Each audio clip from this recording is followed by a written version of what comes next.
আসসালামু আলাইকুম প্রিয় দর্শক, আশা করি সবাই ভালো আছেন। আমি মোহাম্মদ শাহিন আছি আপনাদের সাথে।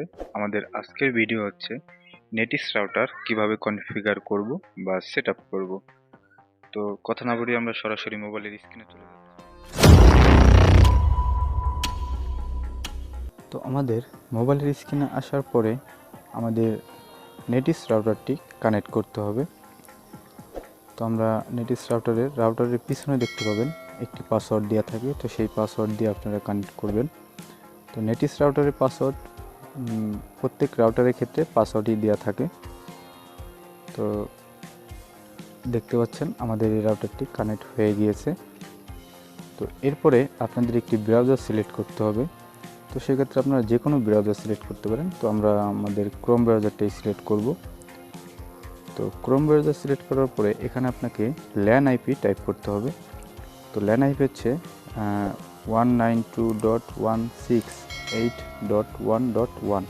তো নেটিস রাউটারের ল্যান আইপি এটাই হয়ে থাকে। তো এই ল্যান আইপি টাইপ করার পরে আপনার সামনে ঠিক এরকম একটি ইন্টারফেস শো করবে।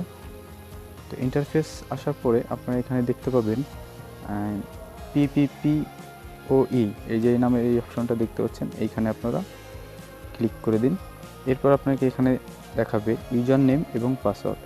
তো আপনারা যে ব্র্যান্ডের ইন্টারনেট লাইন ইউজ করেন বা আপনার এলাকায় যেখান থেকে লাইনটি নেওয়া, তো সেই অপারেটরের কাছ থেকে আপনাদের একটি আইপি অ্যাড্রেস নিয়ে নেবেন, আইপি এবং পাসওয়ার্ড। তো এটা ছাড়া হবে না, তো এটা আপনাকে বসাতে হবে উপরের অপশনে। তো এরপর আপনাদের রাউটারের নেমটি চেঞ্জ করতে হবে। তো আমি আমাদের একটি নেম দিয়ে দিচ্ছি। তো এরপরে পাসওয়ার্ডটি আপনারা দিবেন আপনাদের মন মতো। তো আমি আমাদের একটি পাসওয়ার্ড দিয়ে নিলাম।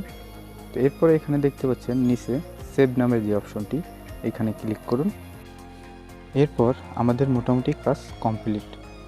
তো এখন আমরা দেখব যে আমাদের আইপিটা কনফিগার হয়েছে কিনা।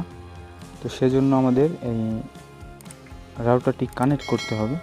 তো সেক্ষেত্রে আমরা আমাদের যে পাসওয়ার্ডটি নতুনভাবে দিয়েছি সেটা দিয়ে এখানে কানেক্ট করব। তো আপনারা যে পাসওয়ার্ড দিবেন সেটা দিয়ে কানেক্ট করে নেবেন। তো দেখতে পাচ্ছেন আমাদের এখানে কানেক্ট হয়ে গিয়েছে। তো এখন দেখাবো যে আমাদের ইন্টারনেট অন হয়েছে কিনা বা আমাদের ইন্টারনেট চলতেছে কিনা। তো দেখতে পাচ্ছেন আমাদের ইন্টারনেট চালু হয়ে গিয়েছে। তো ধন্যবাদ সবাইকে।